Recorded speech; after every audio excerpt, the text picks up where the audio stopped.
ፊደሎችን ግን የምትችሉ ነገር ግን አማርኛውን ከእንግሊዘኛው ማጣጣም የሚከብዳችሁ ከሆነ ግን ይህ ቪዲዮ ለእናንተ ነው። በደንብ ተከታተሉኝ ማለት ነው። እሺ እንግዲህ ሀ ኤች ኤ ነው። ይህንም ሳቀርብላችሁ በእንግሊዘኛ 26 ፊደላቶች አሉ። እንደሚታወቀው ካፒታል እና ስሞል ተብለው ደግሞ ከሁለት ይከፈላሉ እና በዚህ በአረንጓዴ የጻፍኳቸው ስሞል ሌተሮችን ነው ወይም ደግሞ በትንሹ የምንላቸውን ነው። በካፒታል የጻፍኳቸው ደግሞ ወይም ደግሞ በሰማያዊ የጻፍኳቸው ደግሞ ካፒታል የሚባሉትን ፊደላቶች ነው ማለት ነው። ስለዚህ አነባቡ ተመሳሳይ ነው፣ ቅርጹና ፊደሉ ነው የሚለያየው እንጂ ማለት ነው። ኦኬ ሀ ሁ ሂ ሃ ሄ ህ ሆ እንላለን ማለት ነው። ስለዚህ ሰባተኛ ደግሞ ኋ እንላለን። ይቺ ፊደል ከዚህኛው ቤተሰብ አይደለችም፣ ግን በድምጽ ስለሚመሳሰሉ ከዚያኛው አምጥቼ አድርጊያታለሁ ማለት ነው። ስለዚህ ሀ ሁ ሂ ሃ ሄ ህ ሆ ከዛ ኋ እንላለን ማለት ነው። ኦኬ ከዚህ ቀጥሎ ለ ነው አይደለ? ለ ኤል ኢ ነው። ይህም ለ ሉ ሊ ላ ሌ ል ሎ እንላለን ማለት ነው። ከዛ ስምንተኛ ፊደል ሉዋ ሉዋ እንላለን ማለት ነው። ሉዋ እንላለን። ኦኬ ከዛ ወደ ሐመርኋ ነው የምንሄደው። ሐመርኋ ሀ ሁ ሂ ሃ ሄ ህ ሆ እንላለን ማለት ነው። ከዛ ስምንተኛ ኋ እንላለን ማለት ነው። ኋ እንላለን። ሃ ሁ ሂ ሃ ሄ ህ ሆ ከዛ ኋ የሚል ስምንተኛ ፊደል ይህ ውስብስብ ፊደል የምንለው ማለት ነው ያለ እሱን አብረን እንጽፋለን ማለት ነው። ከሀ ቀጥሎ እንግዲህ መ ነው። ስለ አኒሜሽኑ ስለቀረብኝ ቀድሞ መጣ። እዚህ ጋር ነው መ ሙ ሚ ማ ይሄ ሜ ም ሞ ከዛ ደግሞ ስምንተኛ ፊደል ሟ እንላለን ማለት ነው። ሟ እንላለን። ስለዚህ መ ሙ ሚ ማ ሜ ም ሞ ከዛ ሟ እንላለን ማለት ነው። ወደ ቀጣይ ፊደል ስንቀጥል ከመቀጥሎ ሰ ነው የሚባለው። ሰ ሱ ሲ ሳ ሴ ስ ሶ ከዛ ስምንተኛ ፊደል ሷ እንላለን ማለት ነው። በዚህ ቪዲዮ ሁሉንም ነው ጠቅለን የምናየው። እንዳልኳችሁ ደብተር ይዛችሁ በደንብ አንድም ሳታስቀሩ ተከታተሉ። ሌላኛው ልነግራችሁ የምፈልገው ነገር ስድስተኛ ፊደሎች ምንም አይነት አናባቢ አይጠቀሙም። ሌሎቹ ግን ከአንደኛ እስከ ስምንተኛ ያሉት ይጠቀማሉ ከስድስተኛው በስተቀር። ስድስተኛው ኮንሶናንት ወይም ደግሞ ተነባቢውን ብቻ ነው የሚወስዱት እንጂ አናባቢ አይፈልጉም ስድስተኛ ፊደሎች ማለት ነው። ስለዚህ ይህን እንድታስተውሉ ነው። ከሰቀጥሎ ማን አለ? ረ የምንለው ፊደል አለ ማለት ነው። ረ አርኢ አለ። ረ ሩ ሪ ራ ሬ ር ሮ እንላለን ማለት ነው። ከዛ መጨረሻ ሯ ስንል ሩዋ ሯ። ስለዚህ ሁለት አናባቢ ነው ይሄ ውስብስብ የምንለው ወይም ደግሞ ስምንተኛው ፊደል ሁለት አናባቢ ነው የሚፈልገው። ስምንተኛውና አምስተኛው አይ ኢ። አንዳንድ ልጆች ምን ያደርጋሉ? አንድ አናባቢ ብቻ ኢን ይወስዳሉ አንዳንዴ ለአምስተኛ ፊደል፣ ግን ልክ አይደለም። ለምን? ከአብዛኞቹ ከአንደኛ ፊደሎች ጋር ስለሚመሳሰልብን የበለጠ ግልጽ ለማድረግ አምስተኛ ፊደሎችን አይ ኢ ነው መጠቀም ያለብን ማለት ነው። ኦኬ የበለጠ ግልጽ ይሆናል፣ አያወዛግብም። ከዛ ቀጥሎ ሰ ነው የሚቀጥለው። ሰ ሱ ሲ ሳ ሴ ስ ሶ ከዛ ማን አለ ሷ ሱዋ ሷ ምንለው ፊደል ይከተላል ማለት ነው። ስለዚህ 8 አናባቢዎችን በደንብ ተመልከቱ ማለት ነው። ከዛ ቀጥሎ ማን አለ ሸ ይከተላል ማለት ነው። ሸ ትንሽ በዛ ያለ ይመስላል። ኤስኤች ነው ዋና ፊደሉ ኤስኤች ነው። ከዚህ የተረፈውን ነው አናባቢ የምንጠቀመው። ስለዚህ ትንሽ ብዙ ይመስላሉ። ሸ ሹ ሺ ሻ ሼ ሽ እዚህ ላይ አሁን ሺ ስል እዚህ ላይ አናባቢዎች ገብተውብኛል። እሺ የስምንተኛ ፊደሎች ማለት ነው። ሺ ሾ ስል ልክ ነኝ። ሸዋ ስል ያው ልክ ነኝ ማለት ነው። ሸዋ ይችል ብቻ እዚህ ላይ ዩኤ ለዚህኛው ማስገባው ተደረቦ ነው የገባብኝ እዚህ ላይ ስጽፍ ማለት ነው። ያው አንዳንዴ ስፈጥን ሳላረም ነው የገባሁት ማለት ነው እዚህ ላይ ሸዋ እንላለን። ስለዚህ ይሄኛውን እንደዚህ ነው ኤስኤች ብቻ ይችን ዩኤ አታስገቧትም ማለት ነው። በነገራችን ላይ ይሄ አናባቢ ፊደላቶች ለሚከብዷችሁ በውስጥ ብታጠኑ የበለጠ በአጭር ጊዜ ትረዱታላችሁ። እሺ በሳምንት 5 ቀን ነው የምናስተምረው። በቀን አንዳንድ ሰዓት ስለሆነ የምናስተምረው በጣም በቂ ነው። ጊዜ ካላችሁ ያው የሚመቻችሁን ጊዜ ማመቻቸት ትችላላችሁ። አሁን እኛ እስከ ምሽቱ 7 ሰዓት ድረስ አለን። ስለዚህ የትኛውም ሰዓት ቢሆን ይመቻችኋል ብዬ አስባለሁ። በኢትዮጵያ እስከ ምሽቱ 7 ሰዓት ማለት ነው። በዚያ ሁኔታ የራሳችሁን ሰዓት አመቻችታችሁ በሳምንት 5 ቀን በቀን አንዳንድ ሰዓት ብናጠና በጣም ብዙ ትምህርት ማግኘት ትችላላችሁ እኛ ጋር ማለት ነው። በውስጥ ቴሌግራም ላይ ዋትስአፕ እና ኢሞ ላይ ገብታችሁ አናግሩንና እንዲሁ ማድረግ ትችላላችሁ። ጀማሪ ተማሪዎች የምትሞክሩ ግን እዚህ ላይ ራሱ ደጋግማችሁ ብታዩት ቀላል ነው፣ መረዳት ትችላላችሁ እዚህ ጋር ማለት ነው። እሺ ከሸ ቀጥሎ ማንን ነው የምናስከትለው? ቀ ይሆናል። ቀ ስንል ደግሞ ኪው እንጠቀማለን። አንዳንድ ልጆች ኬ ይጠቀማሉ፣ ግን ከጋር ስለሚመሳሰል የበለጠ ድርቅ ያለና የማያወላዳ እንዲሆን ኪውን ብንጠቀም ቀ ይሆንልናል ማለት ነው። ቀ ቁ ቂ ቃ ቄ ቅ ቆ እንላለን ማለት ነው። ከዛ የመጨረሻ ፊደል ቋ እንላለን። ቋ ቋ እንላለን ማለት ነው። ኦኬ ከዛ በ የምንለው ፊደል ይመጣል። በ ቡ ቢ ባ ቤ ብ ቦ ከዛ ቡዋ ቧ እንላለን ማለት ነው። እሺ ቧ ካልን በኋላ ተ ነው። ከበቀጥሎ የሚመጣው ፊደል ተ ነው። ተ ቱ ቲ ታ ቴ ት ቶ እንላለን ማለት ነው። ከዛ ቱዋ እንላለን። ተ ቱ ቲ ታ ቴ ት ቶ ከዛ ቷ ተ ቱ ቲ ታ ቴ ት ቶ ከዛ ቷ እንላለን ማለት ነው። ኦኬ ከተቀጥሎ ቸ ነው። ቸ ልክ እንደ ሸ ሁለት ቋሚ ፊደል ነው ያለው ሲኤች ማለት ነው። ስድስተኛው ላይ ማየት እንችላለን። ያው አንደኛው ሲኤች ኢ ነው። ቸ ቹ ቺ ቻ ቼ ች ቾ ያው እዚህ ላይ ቺ የሚለውን ማየት ትችላላችሁ። አናባቢ የለውም ስድስተኛ ፊደል። ስለዚህ ቸን ስንጠቀም ሲኤች ነው የምንጠቀመው ማለት ነው። ከዛ ቿ ቹዋ ቹዋ ያው የሁለተኛን ፊደልና የአ ፊደል ስለሚያስገባ ቹ አ ቹዋ ይሆናል ማለት ቿ። እሺ ከቸ ቀጥሎ የሚመጣው ሃ ነው። ይሄ ብዙሃን ውሃ ይባላል። ከላይ ሀሌታ ውሃን አይተናል፣ ሐመር ውሃን አይተናል። ይሄ ደግሞ ብዙሃን ውሃ ይባላል ማለት ነው። ሃ ሁ ሂ ሃ ሄ ህ ሆ እንላለን። ከዛ ኋ ኋ እንላለን ማለት ነው። እሺ ነ ኑ ኒ ና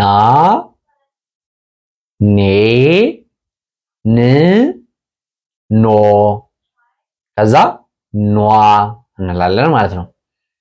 እሺ ከዛ ከነ ቀጥሎ ኘ እንለዋለን።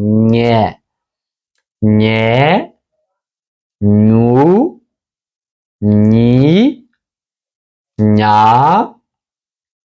ኜ ኚ ኞ ከዛ ኙዋ ኙዋ እንላለን ማለት ነው። ኟ እንላለን ማለት ነው። ከኘ ቀጥሎ ማን አለ? አ ይመጣል ማለት ነው። አ ኡ ኢ አ ኤ እ ኦ ከዛ አ አሁን እዚህ ጋር ከዩ ጋር ይመሳሰላል አይደለ? ግን በእንግሊዘኛ ሲሆን አሁን ይቺ ድምፅ ትለያያለች። አሁን በእንግሊዘኛ እ የሚል ድምፅ የለም። ይሄ ስድስተኛው there is no e sound in English but instead they use e ሳውንድ ምን ጋር ነው ኢምቤድድ የሆነው? ከስድስተኛ ፊደሎች ወይም ደግሞ ይህ ሳድስ ከምንላቸው ፊደሎች ጋር ኢምቤድድ የሆነ የተጣበቀ ስለሆነ ይሄ ፊደል በእንግሊዘኛ የለም የምንለው ማለት ነው። እኛ በአፕሮክሲሜሽን ነው የምንጠቀመው። ነገር ግን አ ሲል እዚህ ላይ ኢ ጽፍ ያለው ዲስ ሚስቴክ ስማይ ሚስቴክ እዚህ ላይ ኤ ነችችም ኤ ከዛ አናባቢ እዚህ ላይ አሁን ተነባቢ ፊደል አይታያችሁም አይደል? ሁሉም አናባቢዎች ናቸው። አንደኛ ፊደሎች አ ይጠቀማሉ፣ ሁለተኛ ኡ፣ ሶስተኛ ኢ፣ አራተኛ አ፣ አምስተኛ ኤ፣ ስድስተኛ እ፣ ስድስተኛ እ፣ ሰባተኛ ኦ፣ ስምንተኛ እ። ነገር ግን አሁን እዚህ ላይ ኡ ስንል ለምሳሌ በእንግሊዝኛ ከት በት ብለን ስንጽፍ ካፕ ብለን ስንጽፍ እችን ነው የምንጠቀመው ማለት ነው። ያው ትንሽ ሙሉ በሙሉ እንግሊዝኛ ላይ አለች ማለት አይቻልም፣ ግን ትቀራረባለች አለች ምትል ፊደል ማለት ነው። ስለዚህ ኡ ሚል ሎንግ የምንለው ነው። የምንለው ደግሞ ሾርት የምንለው ድምፅ የያዘች ነች ማለት ነው።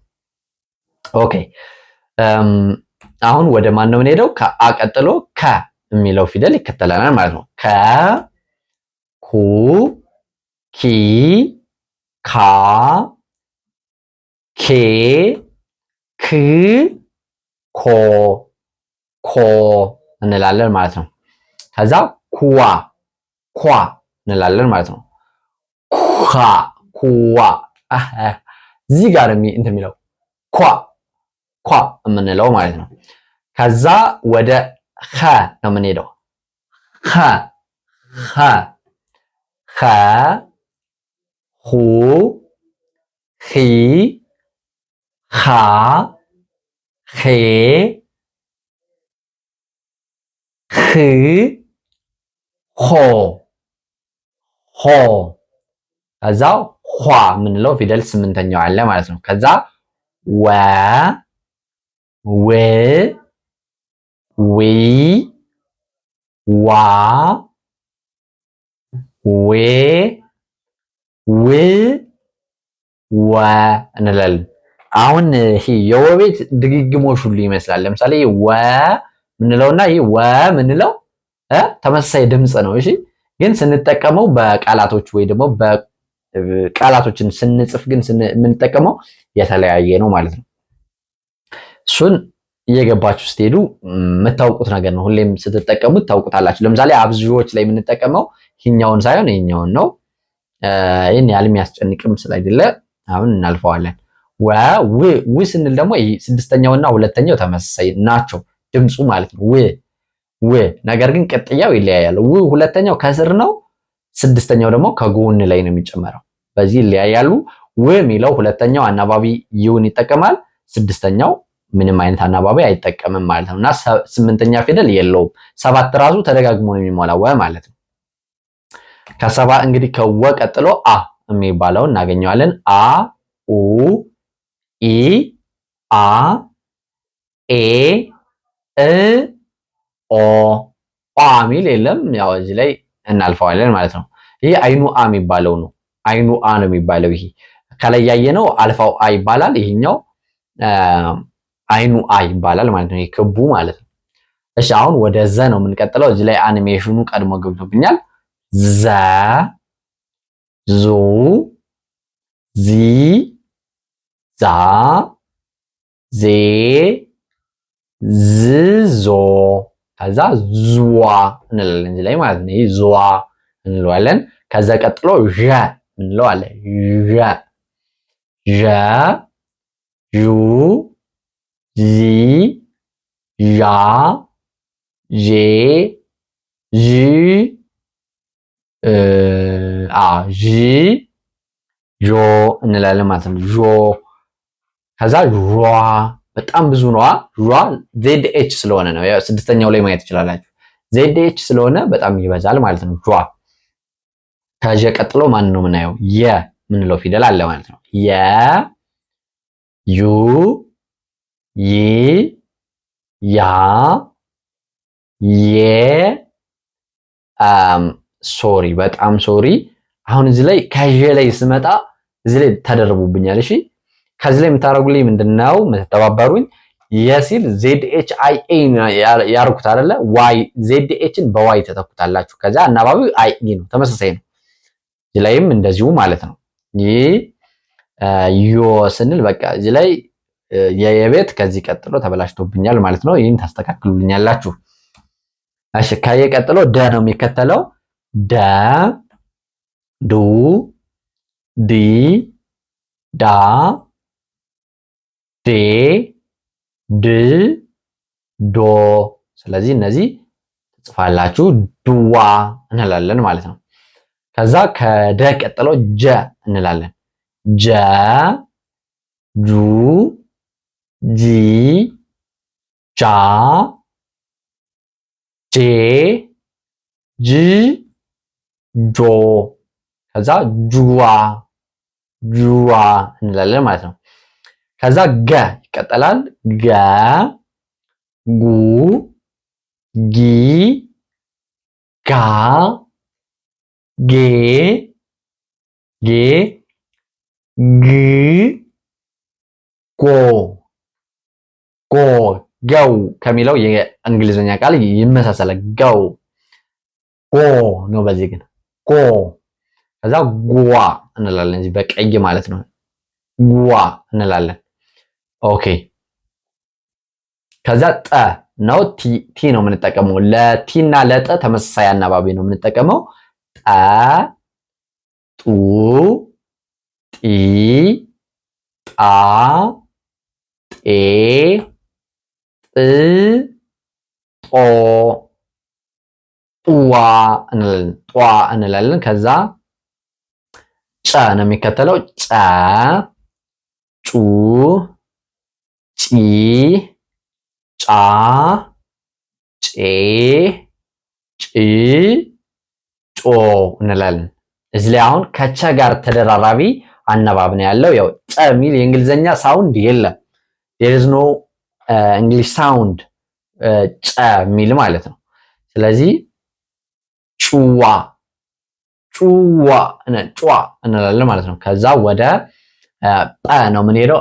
ጰ ስለዚህ ጰ ስንል ደግሞ ፒኢ ነው የምንጠቀመው። አንዳንዴ ፒኤችኢ መጠቀም እንችላለን ጠበቅ ማለቱን ለማሳየት። ጰ ጱ ጲ ጳ ጴ ጵ ጶ ዋ ዋ ስላላችሁ ማለት ነው። ያው አይ ቲንክ ከግሪክ የመጡ ቃሎች ይመስላሉ ሞስት ኦፍ ዘ ታይም እንደዚህ አይነት ድምጽ ያላቸው እንጂ ኦሪጂናሊ የአማርኛ ቃል የሚል ብዙም የለም። ፐ ሚል ከሆነ እንጂ ማለት ነው። ግን ያው ከግዕዝም ከግሪክም እንዲም ያው ከሃይማኖታዊ እንትኖች ጋር የተያያዘ ቃሎችን ለመጻፍ እንጠቀመዋለን። ለምሳሌ ጴጥሮስ፣ ጳውሎስ፣ ለምሳሌ ጴንጤ ለማለት እንጠቀማቸዋለን ማለት ነው። እነዚህ ግን ኦሪጂናሊ የአማርኛ ቃሎች ብዙም የሉ በዚህ ማለት ነው። እሺ ከዛ ጸ ነው። ጸ ቲኤስኢ ነው። ጹ ጺ ጻ ጼ ጽ ጾ ከዛ ጹዋ ጹዋ ጿ ከዛ ከጸ ቀጥሎ ድጋሜ ጸ ነው የምንጠቀመው። ሁለት ጸ ስላለን ማለት ነው። ጸጹ፣ ጺ፣ ጻ፣ ጼ፣ ጽ፣ ጾ። ጾ ካልን በኋላ ወደ ፈ ነው የምንሄደው። ፈ፣ ፉ፣ ፊ፣ ፋ፣ ፌ፣ ፍ፣ ፎ እንላለን ማለት ነው። ከዛ ፏ እንላለን። ፏ የመጨረሻው ፊደል ማለት ነው። ከዛ የመጨረሻው ፊደላችን ፐ ይሆናል። ፐ ቅድም ጰ ካልኳችሁ ጋር ይቀራረባል። ይሄኛው ፐ ያኛው ጰ ያው ፐ እና ጰ እንዲህ ነገር ነው። ስለዚህ ይሄኛው ፐ ፑ ፒ ፓ ፔ ፕ ፖ ፖሊስ ለማለት የምንጠቀመው ማለት ነው። ከዛ ፖ የምንለው ይኖረናል ማለት ነው። ስለዚህ የዛሬ የነበረን የእንግሊዝኛ በአማርኛ ልምምድ ትምህርት ይህን ይመስላል። ደብተራችሁ ላይ እንዳልኳችሁ እንደቅድሙ ጽፋችሁ መለማመድ ይኖርባችኋል እንዳትረሱ ማለት ነው። ከዛ የምትፈልጉትን ቃል የምትፈልጉትን አረፍተ ነገር በአማርኛ በእንግሊዝኛ ተጠቅማችሁ መጻፍ ትችላላችሁ ማለት ነው። ሌላው ቀርቶ እንግሊዝኛ ለማንበብ ራሱ እንደ ፍንጭ ጥሩ መንደርደሪያ ይሆናችኋል። ያው ሙሉ በሙሉ እንደዚህ ማንበብ ባትችሉ ይህን ስላወቃችሁ ብቻ እንግሊዝኛ ዛሬ ጀምራችሁ ማንበብ አትችሉም። ለምን?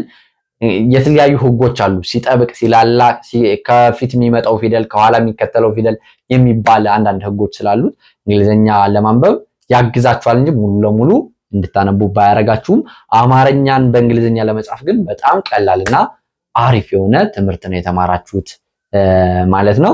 እንግዲህ በውስጥ መማር የምትፈልጉ በሳምንት 5 ቀን በቀን 1 ሰዓት እናስተምራለን። እሱን አድቫንቴጅ እንድትጠቀሙበት እመክራለሁ። ስልክ ቁጥራችን እዚህ ላይ አለ፣ ወይም ደግሞ ሊንክ ላይ ባለው ዲስክሪፕሽን ላይ ባለው ሊንክ ተጭናችሁ ቀጥታ ቴሌግራም ላይ፣ ዋትስአፕ ላይ እና ኢሞ ላይ ያናግራችሁን ትምህርታችሁን መጀመር ትችላላችሁ ለማለት ነው። በርቱ። ሌሎች ቪዲዮዎችም ስለሰራው ከስር ብዙ ቪዲዮዎች አሉ፣ እነሱን እያያችሁ ተማሩ። ለዛሬ የነበረን ቆይታ ይህን ይመስላል። በነገ እስከምንገናኝ የነገ ሰው ይበለን። ትምህርታችሁን ይግለጽላችሁ፣ ስራችሁን ይባርክላችሁ። ሰላም፣ ፍቅር፣ ጤና ለሀገራችን። ይህ የእናንተው ምርጥ ፋኖስ ኢትዮጵያ ነው።